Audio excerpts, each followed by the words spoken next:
கூவி அழைப்போம். இது இயேசு கிறிஸ்துவுக்குள் பிரியமான என் சகோதர சகோதரிகளே, இந்த நிமிட நெச்சரிக்கை இயேசுவின் நாமத்தில் நான் உங்களை அன்போடு அழைக்கிறேன். கூவி அழைப்போம். ஆண்டவரை கூவி அழைப்போம்.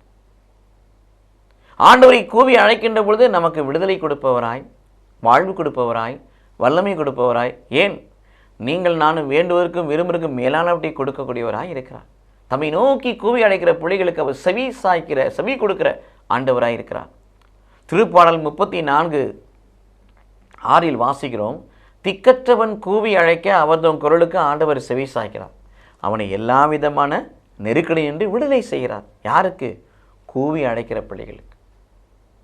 திருப்பாடல் 145:18 வாசிக்கிறோம், தம்மை நோக்கி கூவி அழைக்கும் யாவருக்கும் தேவன் பக்கத்தில் இருக்கிறார். உண்மையாய் தம்மை நோக்கி கூவி அழைக்கும் யாவருக்கும் தேவன் அருகில் இருக்கிறார். இந்த வசனத்தின் அடிப்படையில் ஒருவேளை இந்த பார்த்தலேமே என்று சொல்லக்கூடிய அந்த குருடன், லூக்கா 18 வருகிற 35 முதல் 43 வரை வருகிற அந்த குருடன், தாவீதின் மகனே எனக்கு இரக்கம் வைன்னு சொல்லி கூவுகிறான். சத்தப்படான்னு சொல்லி அதை அதட்டுறாங்க. அவன் மறுபடியும் கூவுகிறான், கூவி அழைக்கிறான். ஆண்டவர் பக்கமாய் திரும்பி அவனை அழைத்து என்ன செய்ய வேண்டும்? ரவுனி, நான் மீண்டும் பார்வை பெற வேண்டும்.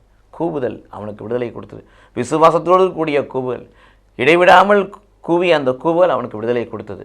இது இயேசு கிறிஸ்துவில் பிரியமானே, உண்மையாய் நாம் கூவி அழைக்க வேண்டும், உத்தமமாய் கூவி அழைக்க வேண்டும், நம்பிக்கையோடு கூவி அழைக்க வேண்டும், விசுவாசத்தோடு கூவி அழைக்க வேண்டும். இடைவிடாமல் கூவி அழைக்கின்ற பொழுது நம்முடைய கூப்பிடுதலுக்கு ஆண்டவர் செவி சாய்க்கிறார்.